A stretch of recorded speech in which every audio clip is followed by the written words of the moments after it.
അസ്സലാമു അലൈക്കും. Mecca, Medina, തൻ്റെ മോഹക്കൊട്ടാരത്തിലേക്ക് ഒരു യാത്ര. കേട്ടുകളി മാത്രമുള്ള ആ പുണ്യഭൂമിയിലേക്ക് താനും അണയാൻ പോകുന്നു. മരിക്കാത്ത ഒരു ആഗ്രഹം പോലെ ആ ഓർമ്മ മനസ്സിൽ ഓടി മറഞ്ഞു. മക്കയിൽ ചെന്ന് ഒരു ഉംറ ചെയ്യണം. ആ ഹജറുൽ അസ്വദ് ഒന്ന് മുത്തണം. മദീന മണ്ണിൽ ചെന്ന് എൻ്റെ മുത്തിനോട് സലാം പറയണം. അടങ്ങാത്ത ആഗ്രഹമാണ് എല്ലാം. മൻസൂർ ഖാൻ്റെ കൂടെ താനും ആ പുണ്യ കവാടത്തിലേക്ക് എത്തുന്നു. ഇന്നലെ ഇക്കാനോട് എൻ്റെ ആഗ്രഹം പറഞ്ഞു. ജോലിയിൽ കയറുന്നതിന് മുമ്പ് പോവാമെന്ന് വാക്ക് പറഞ്ഞു. നാളെയാണ് ആ യാത്ര. ആദ്യം ഒരു ഉംറ, കഅബ കാണണം.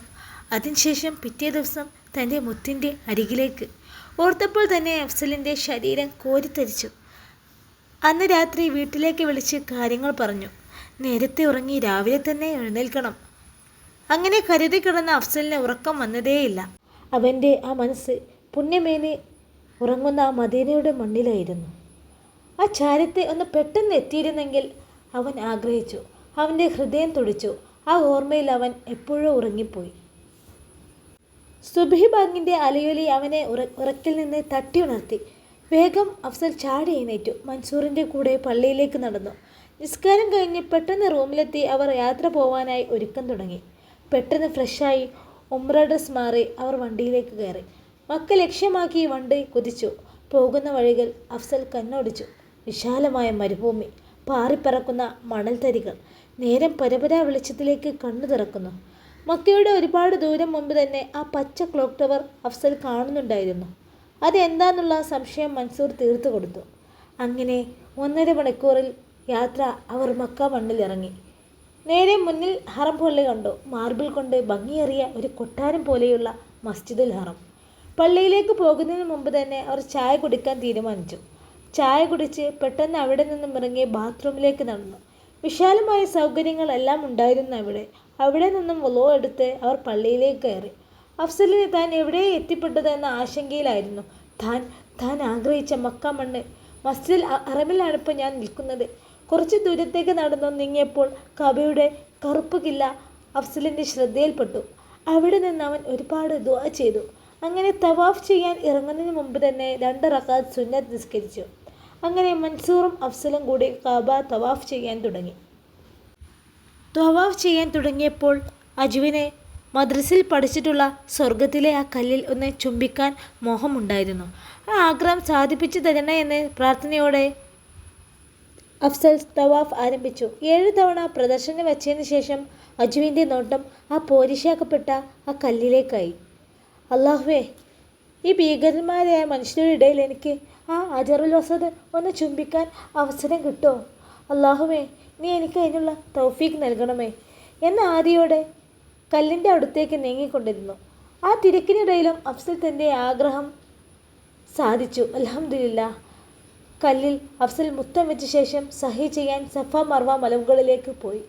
അതിനിടയിൽ മതിവരോളം പുണ്യമാക്കപ്പെട്ട സംസം കുടിക്കുകയും ഉംറ കഴിഞ്ഞ് പുറത്തിറങ്ങുകയും ചെയ്തു. അൽഹംദുലില്ലാഹ്. പഠിച്ചോനെ, എൻ്റെ ആഗ്രഹം നീ സഫലീകരിച്ചല്ലോ. അല്ലാഹുവേ, എന്നെ ഈ മണ്ണിലേക്ക് നീ എത്തിച്ചല്ലോ. അൽഹംദുലില്ലാഹ്. അവൻ അള്ളാഹുവിനെ ഒരുപാട് സ്തുതിച്ചു. അങ്ങനെ പിറ്റേ ദിവസം രാവിലെ തന്നെ അവർ എണീറ്റ് തൻ്റെ പുണ്യ ഹബീബിൻ്റെ കാൽപാദം ഏൽക്കാൻ ഭാഗ്യം കിട്ടിയ മണ്ണ്, തൻ്റെ മുഹബത്ത്, അതെ, ആ റസൂലിൻ്റെ മണ്ണിലേക്ക് പോവാനും അവിടുത്തെ പല ചരിത്രങ്ങൾക്കും സാക്ഷിയായ ആ മലനിരകളുടെ ഇടയിലൂടെ തഴുകി വരുന്ന ആ കാറ്റിനെ തഴുകാനും അവൻ്റെ ഹൃദയം വെമ്പൽ കൊണ്ടു. ദിനചര്യകൾ എല്ലാം പെട്ടെന്ന് തന്നെ തീർത്ത് മൻസൂറിൻ്റെ കൂടെ യാത്രയായി. അങ്ങനെ ചായക്കുടിയൊക്കെ കഴിഞ്ഞ് മദീനയിലേക്ക് പോകാനുള്ള ബസ് ടിക്കറ്റ് എടുത്തു. മദീന എന്ന് കേൾക്കുമ്പോഴേക്കും കൽബിൻ്റെ ഉള്ളിൽ ഒരു മുഹബത്തെ എന്നും അഫ്സൽ കാത്തു സൂക്ഷിച്ചിരുന്നു. ഞാനും ഈ ലോകവും പടക്കാൻ കാരണക്കാരനായ സകല ചരാചരങ്ങളെയും മാതൃകയാകേണ്ട ഹബീബിൻ്റെ ചാരത്തെ ഇന്നെനിക്ക് എത്തിച്ചേരാൻ കഴിയുമല്ലോ എന്ന സന്തോഷത്തിൽ ബസ് പുറപ്പെടാനുള്ള വൈകുന്നേരം 5 മണിയും പ്രതീക്ഷിച്ച് ഷാഫിയയിൽ ചുറ്റിത്തിരിഞ്ഞു. ആ ഇടയ്ക്ക് എന്താ വേണ്ടത് എന്നുള്ള ചില മലയാളി സുഹൃത്തുക്കളെ കണ്ടപ്പോൾ അഫ്സലിന് നാട്ടിലുള്ള ഓട്ടോ ഡ്രൈവർമാരുടെ രൂപം മനസ്സിൽ വരികയും അങ്ങനെ 5 മണി വന്നെത്തി. അജുവും മൻസൂറും മദീനയിലേക്ക് യാത്രയായി.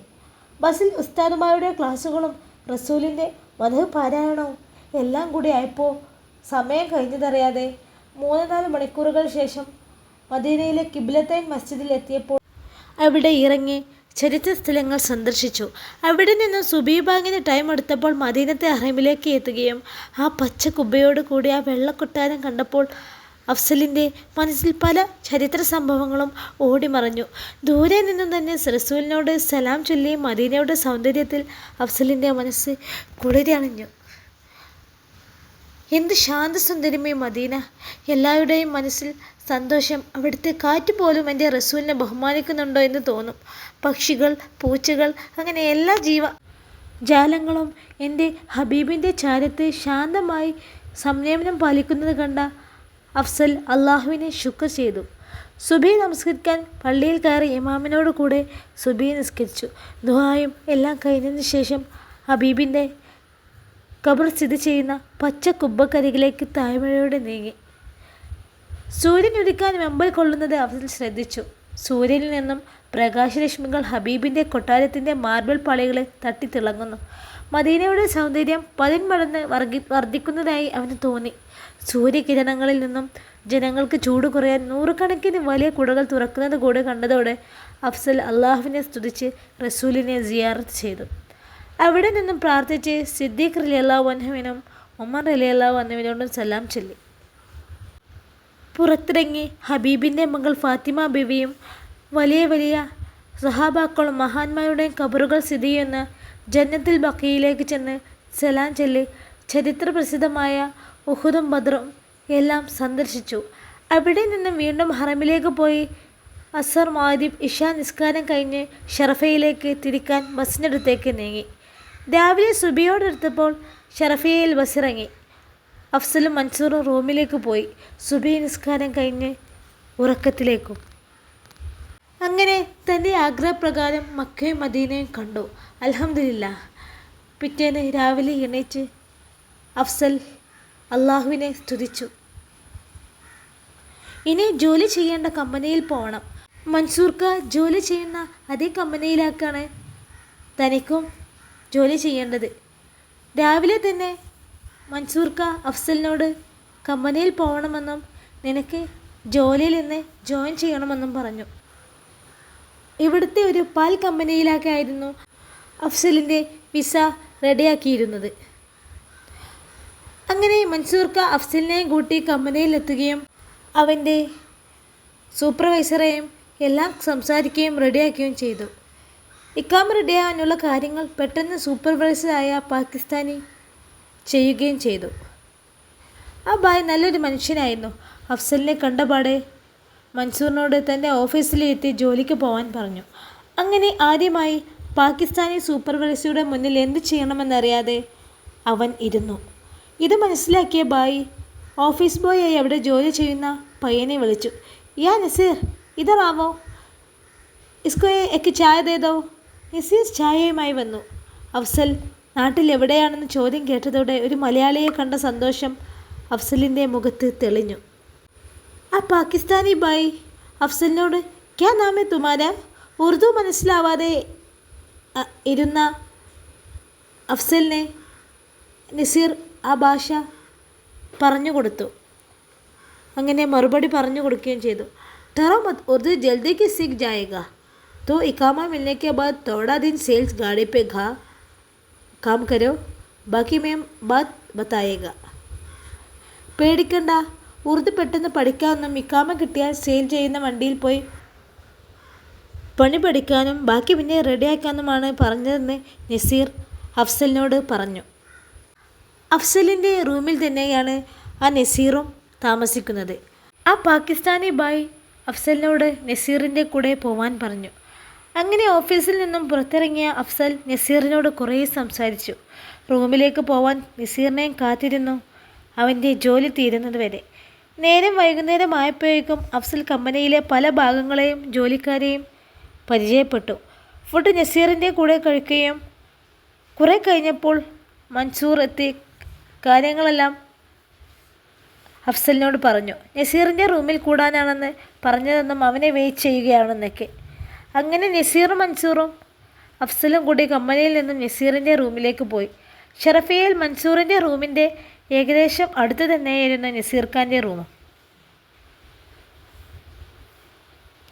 ടൗണിൽ നിന്നും അഫ്സലിന് റൂമിലേക്ക് ആവശ്യമായ ബെഡും പുതപ്പും തലയിണയും അങ്ങനെ എല്ലാ കാര്യങ്ങളും മൻസൂർ ഖാ വാങ്ങിക്കൊണ്ടുവരാൻ മറന്നില്ല. അവർ 3 പേരും നസീറിൻ്റെ റൂമിലെത്തി. അവിടെ നസീറിന് പുറമെ വേറെ 4 പേര് കൂടെ ഉണ്ടായിരുന്നു. അഫ്സലിന് ഒരാൾക്ക് കിടക്കാൻ പറ്റിയ ഒരു ഇരുമ്പ് കട്ടിൽ കാണിച്ചു കൊടുത്ത് നസീർ പറഞ്ഞു, ഇതാണ് ഇനി നിനക്ക് കിടക്കാനും കരയാനും ചിന്തിക്കാനൊക്കെ ഉള്ള കട്ടിൽ. ആ കട്ടിലിൽ ബെഡെല്ലാം ഇട്ട് അഫ്സൽ അവിടെ ഇരുന്നു. നാളെ ഇൻഷാ അല്ലാഹ് കാണാമെന്ന് പറഞ്ഞ് മൻസൂർ ഖാ പോവുകയും ചെയ്തു. അപ്പോഴാണ് അഫ്സലിന് ഒറ്റപ്പെട്ടതുപോലെ ഒരു ഫീലിംഗ് ഉണ്ടാകുന്നത്. നെഞ്ചിനകത്ത് ഒരു വീർപ്പുമുട്ടൽ അനുഭവപ്പെടുകയും കരയണോ എന്ത് ചെയ്യണമെന്നറിയാതെ പ്രവാസികളെല്ലാവരും അനുഭവിക്കാറുള്ള ആ വീർപ്പുമുട്ടൽ അഫ്സലിനെ ശരിക്കും അനുഭവിച്ചു. മുഖം പൊത്തി ആരും കാണാതെ അവൻ അറിയാതെയൊന്ന് കരഞ്ഞുപോയി. അപ്പോഴാണ് അഫ്സലിന് അടുത്തേക്ക് റൂമിലെ ഒരു കാരണവർ അബ്ദുക്ക വന്നത്. മോനെ വിഷമിക്കണ്ട, ഇന്നത്തെ വിഷമം നാളത്തെ നിൻ്റെ വളർച്ചയ്ക്കുള്ളതാണ്, അത് ആലോചിച്ചാൽ മതി. അബ്ദുക്കാനെ കണ്ടപ്പോൾ അഫ്സലിന് മനസ്സിൽ പാവം തോന്നി. തൻ്റെ ഉപ്പയുടെ പ്രായമുണ്ടാവും. നാട്ടിൽ അല്ലലില്ലാതെ പേരമക്കളെ നോക്കി ജീവിക്കേണ്ട ഈ ടൈമിൽ ഇവിടെ പാവം പ്രാരാബ്ധമാവും. അവൻ കണ്ണു തുടച്ച് അയാളെ ഒന്ന് നോക്കി പുഞ്ചിരിച്ചു. ഈ കമ്പനിയിലെ മലയാളി സുഹൃത്തുക്കൾക്ക് മെസ്സുണ്ടാക്കുന്ന പണിയാണെന്നും പറഞ്ഞ് സംസാരിച്ചിരിക്കുമ്പോഴാണ് റൂമിലെ 3ാമൻ ജോലി കഴിഞ്ഞ് വരുന്നത്. സലാം പറഞ്ഞ് അഫ്സലിനെ അടുത്ത് വന്ന് സ്വയം പരിചയപ്പെടുത്തി. ഞാൻ അഷ്റഫ്, നാട്ടിൽ കോഴിക്കോടാണ്, കമ്പനിയിലെ ഡ്രൈവറാണ്. ഞാനൊന്ന് കുളിച്ചിട്ട് പോയി വരാട്ടോ എന്നും പറഞ്ഞ് അയാൾ കുളിക്കാൻ പോയി. സംസാരത്തിൽ നിന്നും മാറിയിരിക്കുമ്പോഴൊക്കെ തൻ്റെ ജീവിതത്തിലെ പാതിയുടെയും ഉപ്പയുടെയും ഉമ്മയുടെയും പെങ്ങളുടെയും ഒന്നിച്ചുള്ള ഓർമ്മകൾ അഫ്സലിൻ്റെ നെഞ്ചു കുത്തി കീറുന്നുണ്ടായിരുന്നു. മനസ്സിന് സമാധാനം കിട്ടാൻ അരമണിക്കൂർ ഇടവിട്ട് മൊബൈലിൽ കുത്തി വിളിക്കുകയും ചെയ്യുന്നുണ്ടായിരുന്നു. മനസ്സിന് കുളിർമയായി തൻ്റെ അസ്നയുടെ വാക്കുകൾ. ഖബറിലെ ഒറ്റപ്പെടൽ പോലെ പ്രവാസത്തിലെ ആദ്യ ഒറ്റപ്പെട്ടു പോയ രാത്രി അഫ്സലിന് ഭക്ഷണം പോലും കഴിക്കാൻ വേണ്ടിയില്ലായിരുന്നു. അങ്ങനെ അവൻ ഉറങ്ങിപ്പോയി. സുബഹി ബാങ്കിൻ്റെ ഈണം അവൻ്റെ ചെവിയിൽ അലയടിച്ചു. അഫ്സൽ പെട്ടെന്ന് കണ്ണു തുറന്ന് തൻ്റെ മൊബൈലിൽ നോക്കി. വേണ്ടപ്പെട്ടവരുടെ മിസ് കോളോ മെസ്സേജോ ഉണ്ടോ എന്ന് നോക്കാനും അവൻ മറന്നില്ല. നോക്കിയപ്പോൾ തൻ്റെ പ്രിയതമയുടെ മെസ്സേജ് കണ്ടു. ഇക്ക, നിങ്ങൾ വിഷമിക്കരുത് കേട്ടോ, അള്ളാഹു നമ്മുടെ കൂടെയുണ്ട്, നല്ലത് മാത്രമേ നമുക്ക് വരൂ എന്ന നല്ല എനർജറ്റിക് ആയിട്ടുള്ള മെസ്സേജ് കണ്ടപ്പോൾ അഫ്സലിന് എവിടെ നിന്നൊക്കെ ഊർജ്ജം കിട്ടിയതുപോലെ തോന്നി. സുബഹി നിസ്കാരം കഴിഞ്ഞ് അവൻ പുറത്തിറങ്ങി. അതിനിടയിലാണ് റൂമിലെ മറ്റ് 2 കഥാപാത്രങ്ങൾ അവിടെ ഇരുന്ന് നാട്ടിലേക്ക് ഫോൺ വിളിക്കുന്നത് കണ്ടത്. അവരെ പരിചയപ്പെടാൻ അഫ്സൽ അവരുടെ അടുത്തേക്ക് നീങ്ങി. റിയാസ് സിദ്ദീഖ്, തലശ്ശേരിക്കാരൻ സിദ്ദീഖ്, തൃശ്ശൂർക്കാരൻ റിയാസ്. വിശേഷങ്ങൾ പറഞ്ഞ് അവർ നല്ല കൂട്ടായി. അതെ, അഫ്സൽ ജോലി ചെയ്യുന്ന അതേ കമ്പനിയിൽ ജോലി ചെയ്യുന്നവരാണ് അവരും. ഇൻഷാ അല്ലാഹ് ഈ കഥയുടെ ബാക്കി ഭാഗവുമായി നാളെ കാണാം. അസ്സലാമു അലൈക്കും.